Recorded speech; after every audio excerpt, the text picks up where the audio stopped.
Thank you so much. Thanks for that introduction. I'm Ani. Nice to meet you all. And I'm excited to be here today to moderate your first panel of the day and talk a little bit about what makes an iconic luxury brand. Excited to be joined by Pedro, who you all just met, CEO and President at Aston Martin Americas, our host for the day. Thank you so much. And Pedro joined Aston Martin earlier this year, bringing over 20 years of experience in the luxury automotive market at brands like Porsche and Rolls-Royce. So excited to hear a lot about that from you. Thank you, Annie. And we're also joined by Stefano Saporetti, Director of Brand Diversification at Aston Martin Lagonda. Before joining Aston Martin last year, Stefano spent 10 years at Ferrari and has also been a leader at many other premier sporting organizations, including UEFA, IOC, and America's Cup. So excited to hear more from you as well. Good morning, everybody. Before we get started with the questions, I think we'd love to share something with you all that these folks have been up to this year. Just about a month or two ago, the team at Aston Martin launched the highly anticipated new Vanquish at the Venice International Film Festival with an audience, venue, and performances that define luxury. So let's have a look at that video, if we could.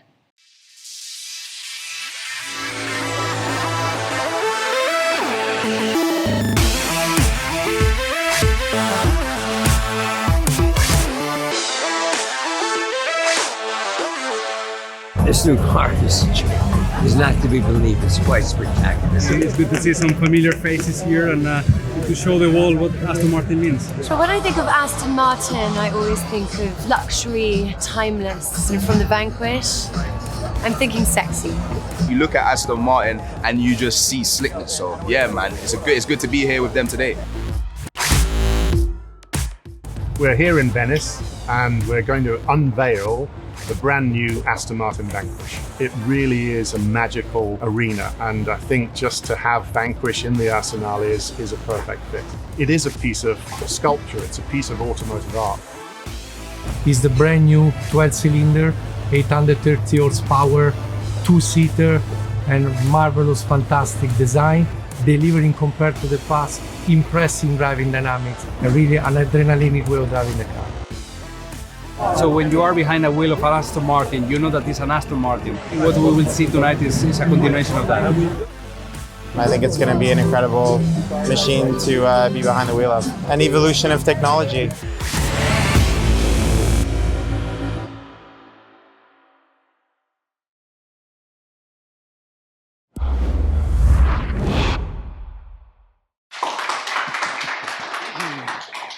What an amazing night and video, and excited to hear more about it. And I'm grinning because I'm such a Fernando and Lance fan, so excited to see them up there. Great, well, let's get started. I'd love to hear a bit about both of your backgrounds before joining Aston Martin. Maybe we'll start there. Stefano, let's start with you. Okay. Again, good morning, everybody. As you anticipated, I spent most of my professional life in the automotive industry. Before joining Aston Martin, I was a long time with Ferrari.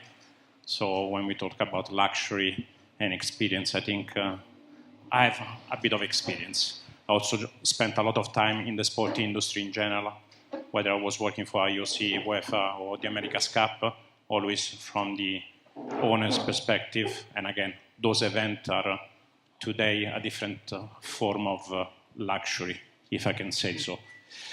I joined Aston Martin nearly 2 years ago. I'm taking care of brand diversification. In a nutshell, it's the non-automotive business. It's all the opportunities that we have as a brand to communicate differently, to support the core business, and also to generate revenues. So to give you an idea, today we have 50, 60 partners across industry and sector. Some of them are pure licensing partners.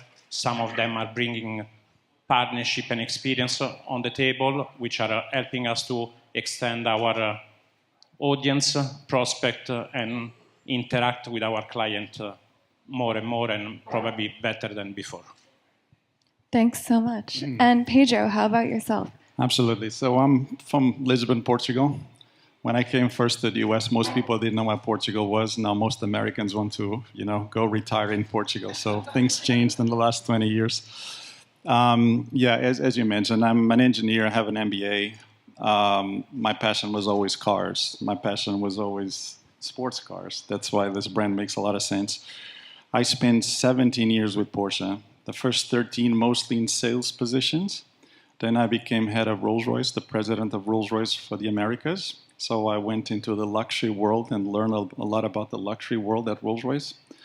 And then went back to Porsche in a capacity that's interesting to you because I was the CMO of Porsche, where we did a lot of cool stuff, including the first Super Bowl for Porsche when we launched the Taycan. Porsche hadn't been in the Super Bowl for 26 years, and it was not easy to get that budget. You can blow a lot of money quickly. But there was a very fun project. We did a lot of cool stuff. We did a lot of product placements. You might have seen Bad Boys. You might have seen the 911S in Top Gun, Maverick at the end. We did also Transformers. So we did a lot of very cool stuff when I was in marketing. And now I'm at Aston Martin, where I can bring not just the performance side of the business, but also luxury and combine both. So very exciting times. Yeah, very exciting. Well, Pedro, as the CEO of such a legacy brand, you're likely charged with maintaining and upholding that brand while at the same time working with Stefano on diversifying the brand, doing new and different things. Can you both share a little bit more about those mandates, what you're focused on day to day? And Pedro, maybe we'll start with you this time. So I don't know if you noticed, but the brand, since Lawrence invested in the company, we're taking it to completely different levels. And we also have a new vision for the brands and the new brand ideas. So we want to be the most desirable, ultra-luxury, British, high-performance brand.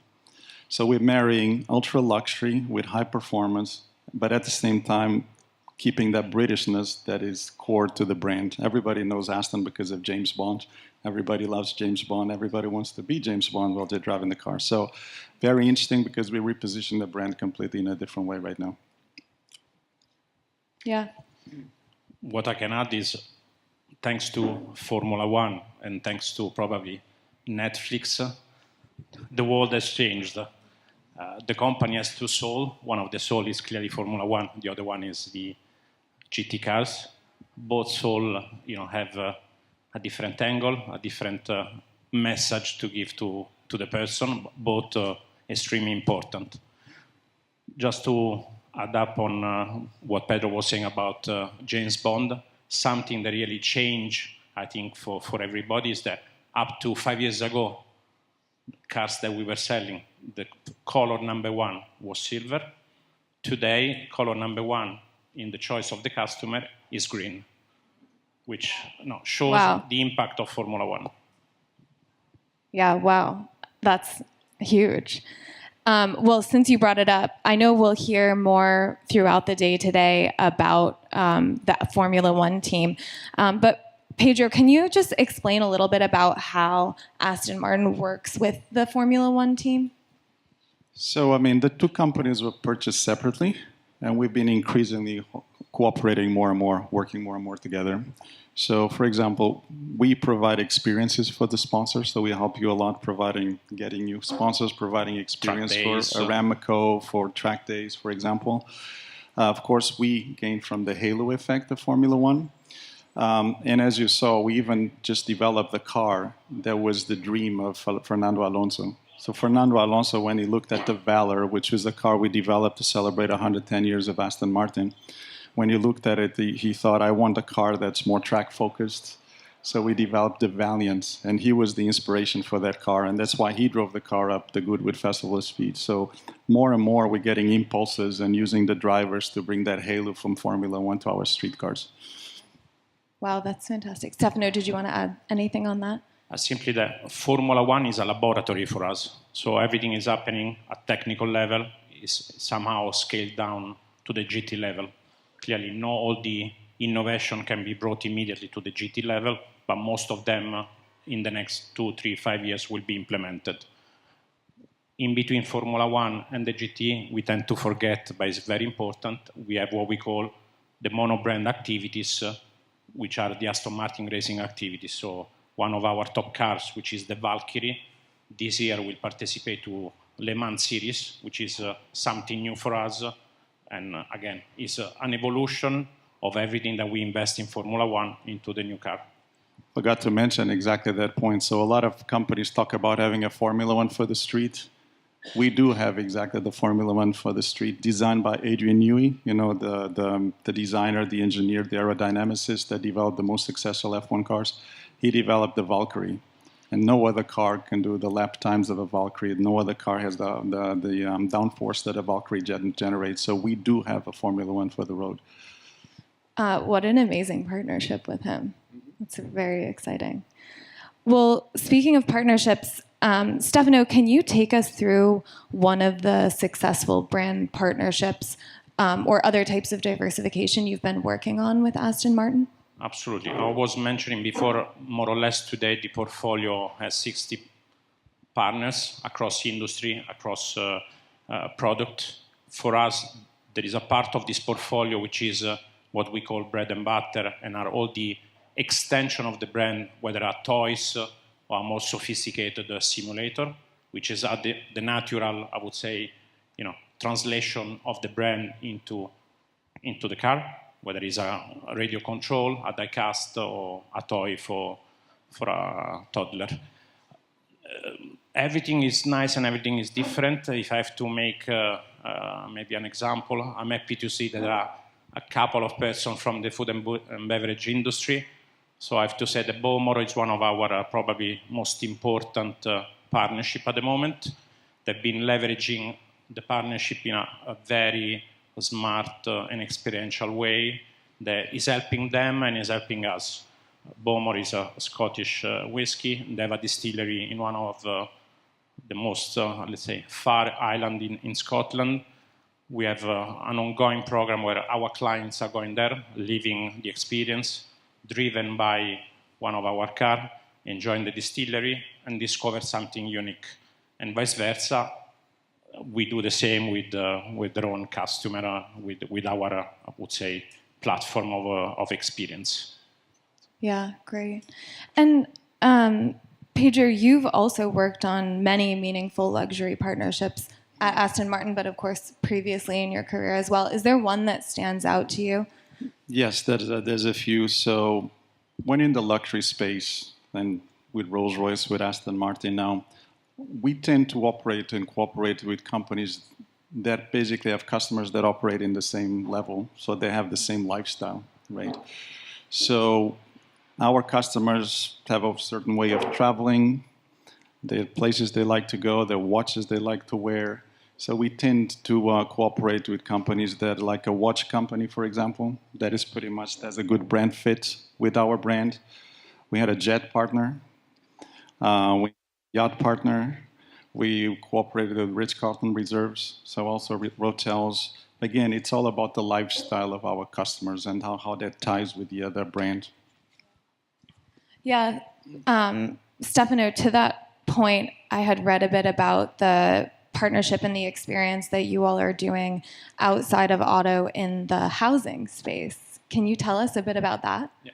The branded real estate is probably the biggest trend at the moment in the licensing industry, and fashion brands arrived before us as an industry, but also automotive brands are entering this more and more every day. Miami was for us, I would say, groundbreaking in the sense that it was something new to us. It took us nearly 7 years to finish. We opened it a few months ago and has been a huge success. To give you an idea, clearly the building is 400 apartments, sold out. Actually, there is the penthouse still available if any are interested. How much is it, Stefano? I think we can find a solution. But apart from this, what is interesting for us is clearly it's one, not to say always about numbers, but we sold 60 cars to people living in the real estate. So it's clearly an extra opportunity. Most of them were first buyer, so new, I would say, client of the brand.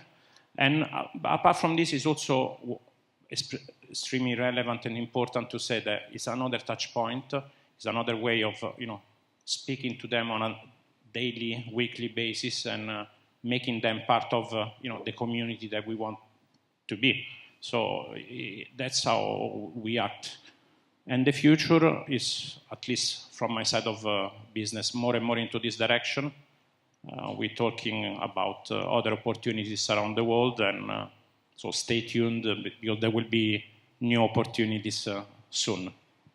Well, I don't want to pry too much, so no pressure to say the details, but I am curious from both of you, as you step outside of the automotive space with these partnerships, Pedro, you mentioned wanting to have an understanding that there's a similar customer there and having had quite a bit of success there. What else are you considering as you decide whether a partner is right for Aston Martin or not? I mean, does the brand fit first, right? Like the customers need to be kind of the same and have the same tastes. And then I think when you look at a partnership, it has to work for both brands, be it a watch brand, be it a jewelry brand. So basically, the way we cooperate typically is when they activate, we bring our customers and cars to them so they can basically enjoy those synergies. And the same, when we do an event, we invite their customers, right? So there's that synergy and that fit between and then the sharing of the two CRM databases. But I think it has to work for us and it has to work for them, right? So they also need to have an advantage by entering that partnership. So it has to work for both.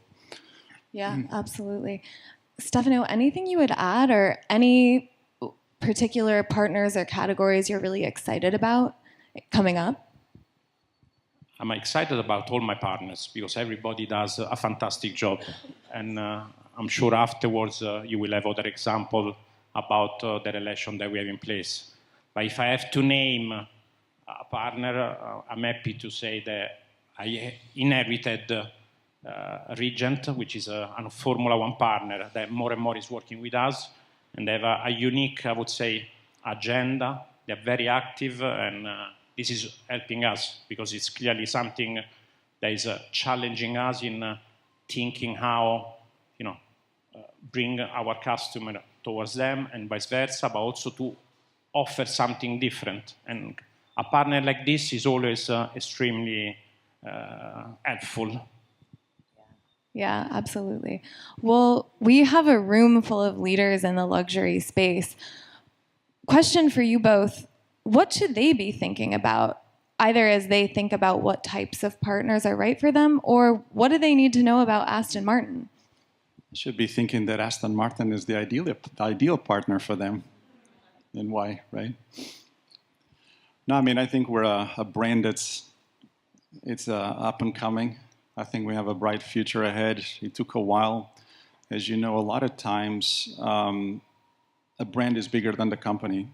Rolls-Royce is a good example too. The company pretty much bankrupt back then, but the brand was so powerful there was enough brand equity to basically deserve the investment that was done. And I think Aston Martin has been a brand that was a little stuffy, but now with the new positioning, the new investment, the cars, basically, like I said, they go against the best of the best right now. We don't need to shy from anything.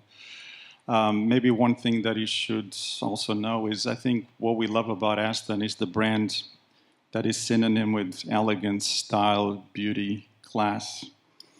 And so that's something that people should keep in mind. We're more of a statement of taste than a statement of wealth. Yeah, definitely. Stefano, what would you add? I think Pedro said more or less everything. I mean, we are a sophisticated brand. So clearly we want partners to think the same way and to challenge us and do things even more sophisticated. At the end, I think what we really need to do is always bring an experience, or what we say, money can buy opportunities to our customer base to make them even more loyal to us, more happy, and that's what we're trying to do. Yeah, fantastic. Well, I'd love to talk a little bit more about the future. What's going to happen from here? So maybe you both can chime in on this as well. Outside of the fantastic partnerships that you all are working on, what emerging trends are you seeing in this space, and what should luxury leaders be thinking about for tomorrow, today? I'll mention a few, maybe Stefano has a couple more. I think the retail space. Everybody's investing big time on the retail space to provide that unique shopping experience. And this space is a very good example of it. I was just talking with that lady. We're talking about the amazing brand centers, also Hermès and Chanel and Dior that they build. And I think our owner, coming from the retail world, he knew that, and that's why he built this amazing facility. So we'll be working also with our retail partners to build mini queues in different cities to provide this experience.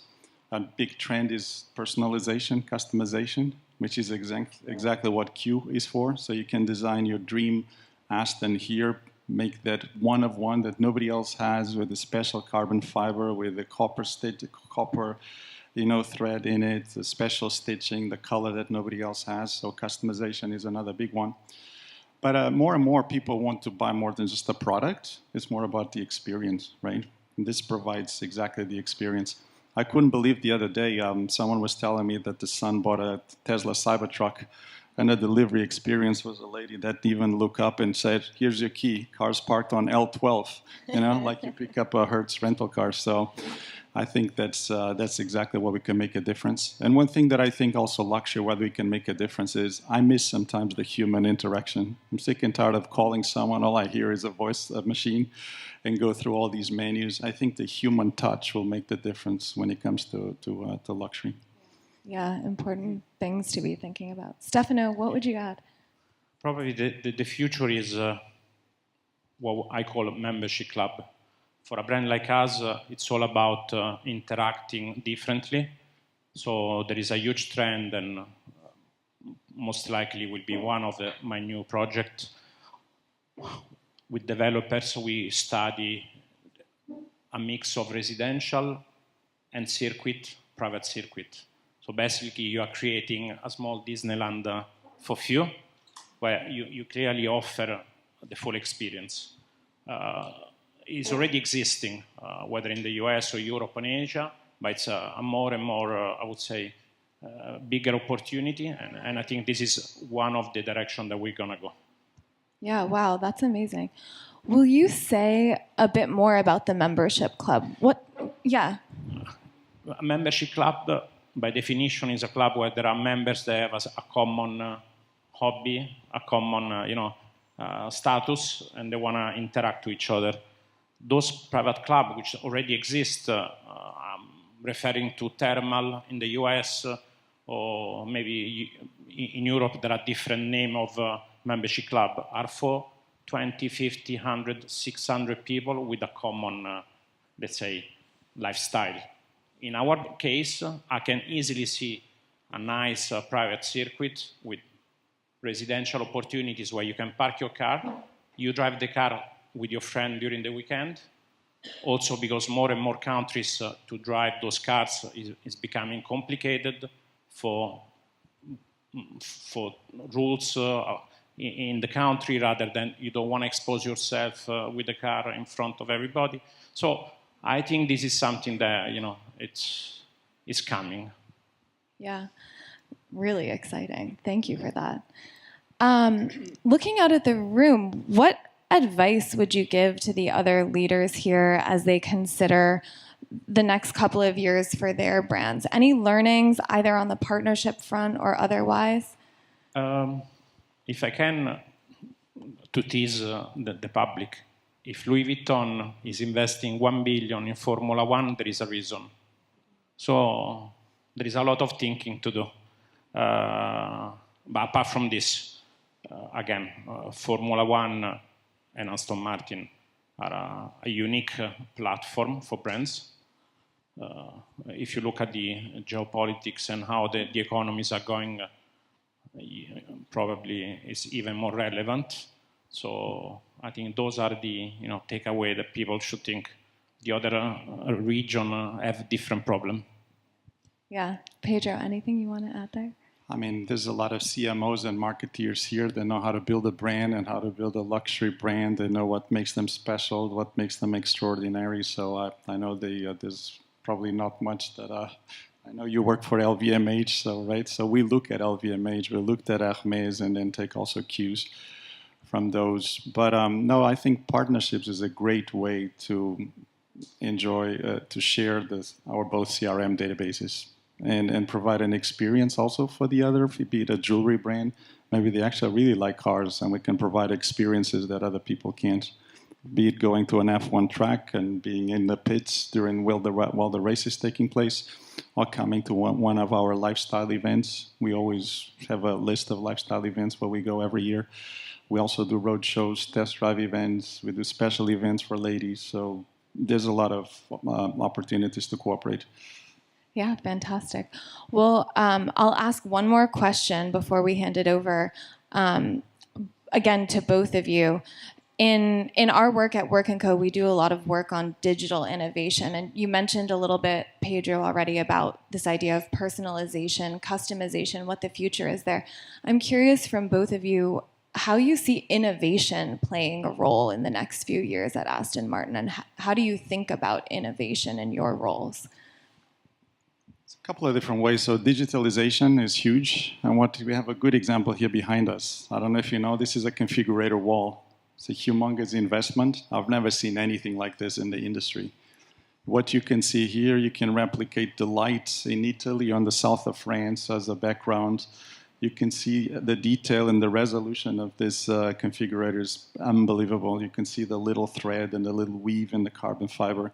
So this is extremely important. Maybe one day we'll have also VR goggles to be able to visualize the cars and have a fully immersive experience. I know we're working on an app basically that will bring you to the Aston Martin world, and we'll be able to engage into experiences nobody else can get. So money can't buy experiences, and that's why it's so important to have something like Stefano was discussing, right? So we're working on all this world of Aston Martin. So I mean, of course, we're also working with AI in marketing. And in terms of our cars, I mean, we're developing our first hybrids. The Valhalla will have not just a combustion engine with over 800 horsepower, but also 3 electric motors. And we're entering a partnership with Lucid, which might have the best electric car technology at the moment. So, yeah, we're everywhere, doing everything at the same time. So we launched 4 cars this year. Let's see which 4 we launch next year. Wow, no shortage of innovating there. Stefano, how about in your role? I mean, in my role, I would say innovation is brought by our partners. So we are lucky that we work always with the best in class. So players like Microsoft, Sony, that maybe we are part of the video games. So their innovation is something that we, let's say, absorb. We might use for our own purposes. Fantastic. We'll have very soon news about a cooperation with Apple too. Okay, so stay tuned. It'll be announced in Q1 of next year. Very exciting. All right, we'll look out for that. Well, thank you both so much for this. It was really great getting to speak with you and hear more. And thanks to the team for being here. Thank you. Thank you, Annie.